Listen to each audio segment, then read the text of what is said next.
Hello दोस्तों, आज हम आपको इस वीडियो में बताएंगे कि चाणक्य ने कहे कुछ कड़वे वचन। उन्होंने कहा है कि मनुष्य को चाहे कितना भी धन की प्राप्ति क्यों ना हो जाए, लेकिन वह अपना धन से कभी संतुष्ट नहीं होता।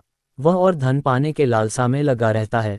आइए जानते हैं कैसे विचार जिन्होंने चाणक्य ने विस्तार से बताया है।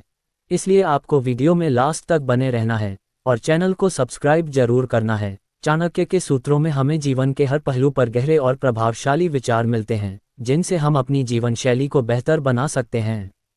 उनका एक प्रसिद्ध कथन है, इंसान को कितना भी धन क्यों न मिल जाए, वह दूसरों के धन की ओर देखता है और हमेशा यही सोचता रहता है कि उसे और धन की आवश्यकता है। इस कथन में चाणक्य ने मनुष्य के स्वभाव की गहरी समझ दी है, जिसमें वे धन की बढ़ती आकांक्षाओं के बारे में चेतावनी देते हैं। चाणक्य का ये विचार मनुष्य की लालच और उसकी निरंतर धन की तलाश की प्रवृत्ति को उजागर करता है। अब इस पर विस्तृत रूप से विचार करें। 1. धन की आकांक्षा। चाणक्य का दृष्टिकोण। धन हर व्यक्ति की आवश्यकता है, क्योंकि यह जीवन की मूलभूत आवश्यकताओं को पूरा करने के लिए आवश्यक है। लेकिन चाणक्य इस बात को स्वीकार करते हुए भी यह कहते हैं कि यदि किसी व्यक्ति का जीवन केवल धन पर आधारित होता है और वह दूसरों के धन की ओर हमेशा आशा करता रहता है, तो यह उसे मानसिक और आत्मिक शांति से वंचित कर देता है। धन के साथ संतोष और सामर्थ्य का एक संतुलन होना चाहिए, जिससे जीवन में स्थिरता और संतुलन बना रहे। चाणक्य का ये विचार भी है कि इंसान जितना धन कमाता है, उतनी ही उसकी लालसा बढ़ती है। धन की चाहत कभी पूरी नहीं होती। यही कारण है कि कई लोग अपने पास पर्याप्त धन होते हुए भी कभी संतुष्ट नहीं होते और हमेशा दूसरों के पास क्या है, इसकी ओर देखते रहते हैं। उनका मानना है कि संतोष से बड़ा कोई धन नहीं है। ये भी कहा गया है, जो संतुष्ट है वही अमीर है। 2. धन के विभिन्न प्रकार और उनका महत्व। धन केवल भौतिक संपत्ति जैसे धन, भूमि, घर आदि तक सीमित नहीं है। चाणक्य के अनुसार जीवन में कई प्रकार के धन होते हैं, जिनसे हम न केवल भौतिक सुख प्राप्त कर सकते हैं, बल्कि मानसिक और आत्मिक शांति भी पा सकते हैं। 1. सामाजिक धन। सामाजिक धन वह है जो हमारे रिश्तों और संपर्कों के रूप में मौजूद होता है। परिवार, दोस्त और समाज में हमारे रिश्ते एक अनमोल संपत्ति होते हैं। चाणक्य का ये कथन है कि सच्चे दोस्त ही सबसे बड़ा धन होते हैं, क्योंकि ये दोस्त किसी भी मुसीबत में सहारा देते हैं और जीवन के कठिन समय में हमारा साथ देते हैं। 2. ज्ञान का धन। चाणक्य का मानना था कि ज्ञान से बढ़कर कोई धन नहीं है। जो व्यक्ति ज्ञान प्राप्त करता है, वह जीवन के हर क्षेत्र में सफलता प्राप्त करता है। ज्ञान आत्मनिर्भरता का कारण बनता है, क्योंकि यह किसी भी परिस्थिति में हमें मार्गदर्शन करता है। ज्ञान के साथ व्यक्ति की सोच और दृष्टिकोण बदलता है और वह जीवन को सही तरीके से जीने की क्षमता प्राप्त करता है। 3. स्वास्थ्य का धन। स्वास्थ्य वह अमूल्य संपत्ति है जिसे पैसे से नहीं खरीदा जा सकता। चाणक्य का ये कहना था कि यदि व्यक्ति का स्वास्थ्य अच्छा है, तो वह किसी भी परिस्थिति में अपना जीवन खुशहाल और सफल बना सकता है। अच्छे स्वास्थ्य से ही व्यक्ति मानसिक और शारीरिक रूप से सक्रिय रहता है, जो जीवन की चुनौतियों से निपटने में सहायक होता है। 4. आध्यात्मिक धन। आध्यात्मिकता व्यक्ति को मानसिक शांति और आंतरिक संतुष्टि प्रदान करती है। चाणक्य के अनुसार आध्यात्मिक धन से व्यक्ति का जीवन संतुलित रहता है और वह अपने उद्देश्य को समझता है। ये जीवन को अधिक उद्देश्यपूर्ण बनाता है और व्यक्ति के जीवन में स्थिरता लाता है। 5. आत्मसम्मान। आत्मसम्मान भी एक प्रकार का धन है। जब व्यक्ति खुद को सम्मान देता है, तो वह दूसरों से भी सम्मान प्राप्त करता है। चाणक्य के अनुसार आत्मसम्मान से बड़ा कोई धन नहीं होता, क्योंकि यह व्यक्ति को मानसिक शांति और आत्मविश्वास प्रदान करता है। ये धन किसी भी अन्य भौतिक संपत्ति से अधिक महत्वपूर्ण है। 6. समय का धन। Wealth of time. समय सबसे महत्वपूर्ण संपत्ति है, जो एक बार बीत जाने के बाद वापस नहीं आता। चाणक्य का ये कथन है, समय से अधिक कीमती कोई चीज नहीं है, क्योंकि समय का सही उपयोग व्यक्ति को सफलता की दिशा में अग्रसर करता है। यदि हम अपने समय का सही तरीके से उपयोग करें, तो हम हर क्षेत्र में सफलता प्राप्त कर सकते हैं। 3. चाणक्य के दृष्टिकोण में संतोष और लालच। चाणक्य ने यह भी बताया कि लालच आदमी की सबसे बड़ी कमजोरी है। चाणक्य के अनुसार जो व्यक्ति हमेशा दूसरों के धन की ओर देखता रहता है और सोचता है कि उसे और अधिक धन चाहिए, वह कभी संतुष्ट नहीं हो सकता। ये व्यक्ति की मानसिक शांति को भंग करता है और उसे दुखी बनाता है। इसलिए चाणक्य का संदेश था कि अगर हम संतुष्ट रहकर जीवन जीते हैं तो हम न केवल अपने जीवन को सुखमय बना सकते हैं बल्कि हमें मानसिक शांति भी मिलती है।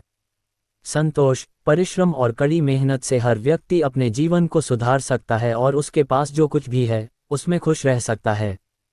चाणक्य ने यह भी कहा कि संतोषी व्यक्ति ही सच्चा धन्य होता है, क्योंकि वह अपनी स्थिति में खुश रहता है और कभी दूसरों के पास जो कुछ है उसे लेकर ईर्ष्या नहीं करता। 4. धन का असली अर्थ। धन का असली अर्थ केवल भौतिक संपत्ति तक सीमित नहीं है। वास्तव में चाणक्य ने जो धन कहा वह मानसिक और आत्मिक संपत्ति भी हो सकती है।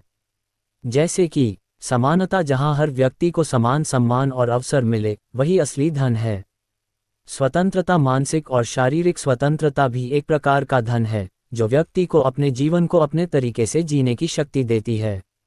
संपूर्णता, जब व्यक्ति अपने जीवन के हर पहलू में संतुष्ट और संतुलित होता है तो वह सच में धन्य होता है। चाणक्य के अनुसार धन केवल भौतिक संपत्ति तक सीमित नहीं होता। असली धन वह है जो व्यक्ति को मानसिक, आत्मिक और शारीरिक शांति प्रदान करता है। यदि हम संतोषी रहते हुए, ज्ञान प्राप्त करते हुए और अपनी आत्मसम्मान को बनाए रखते हुए जीवन जीते हैं तो हम किसी भी परिस्थितियों में संतुष्ट और खुश रह सकते हैं।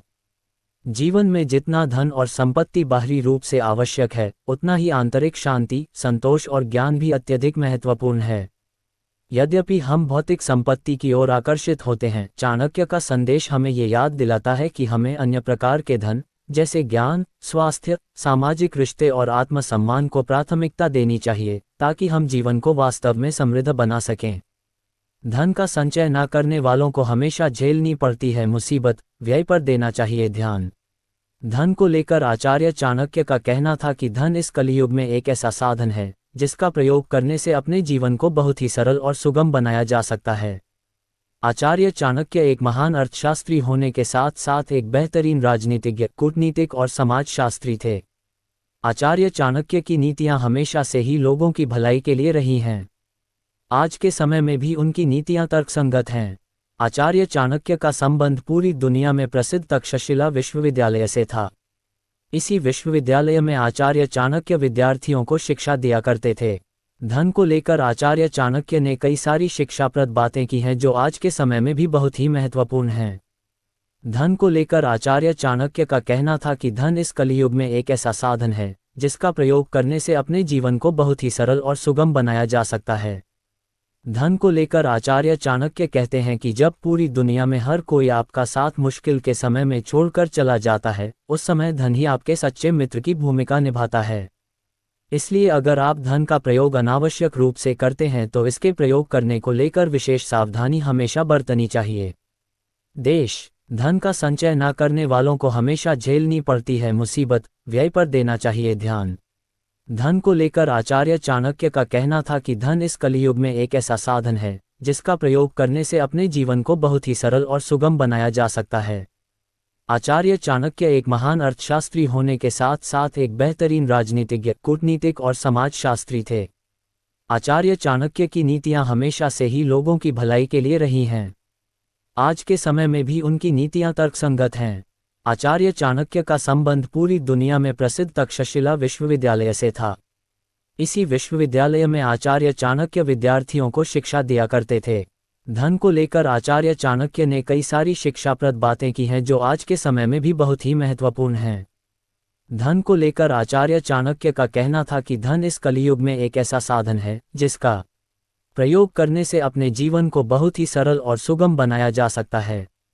धन को लेकर आचार्य चाणक्य कहते हैं कि जब पूरी दुनिया में हर कोई आपका साथ मुश्किल के समय में छोड़कर चला जाता है, उस समय धन ही आपके सच्चे मित्र की भूमिका निभाता है।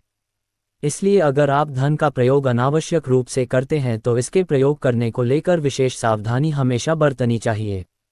एक श्लोक के माध्यम से आचार्य चाणक्य ने इसके महत्व को समझाने का प्रयत्न किया है, जिसके बारे में आपको भी जानना चाहिए।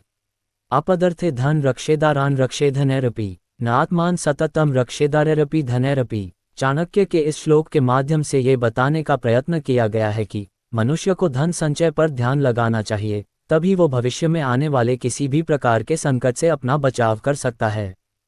इसके अलावा आचार्य चाणक्य ये भी बताते हैं कि एक व्यक्ति को धन संपदा का त्याग कर भी अपनी पत्नी की सुरक्षा करनी चाहिए, लेकिन अगर बात आत्मा की सुरक्षा की हो तो उस व्यक्ति को धन और पत्नी दोनों को तुच्छ समझना चाहिए। आचार्य चाणक्य बताते हैं कि कभी भी बेमतलब की चीज़ों पर पैसा खर्च नहीं करना चाहिए। ऐसी चीज़ें जिसे दिखावे के लिए ही खरीदा जाता है, वैसी चीज़ों का कोई महत्व नहीं होता। इस तरह की चीज़ों से हमेशा दूरी बनाए रखें। बहुत सारे लोग ऐसे हैं जो दूसरे लोगों के सामने अपने अधिक धन होने का दिखावा करते हैं, जिससे नुकसान भी उनका ही होता है और वो हमेशा परेशान ही रहते हैं। इस तरह के लोगों के जीवन में कभी भी किसी भी प्रकार की शांति नहीं होती। कहा जाता है कि धन का दिखावा करने वाले व्यक्ति और धन का सम्मान न करने वाले व्यक्ति को माता लक्ष्मी कभी भी अपना आशीर्वाद नहीं देती। धन एक ऐसी चीज़ है जिसका सही तरीके से इस्तेमाल करने से आपके जीवन में खुशियां और सुख आते हैं। इसके अलावा धन संचय करने से ये मुसीबत के समय में आपके सबसे अधिक काम आती है।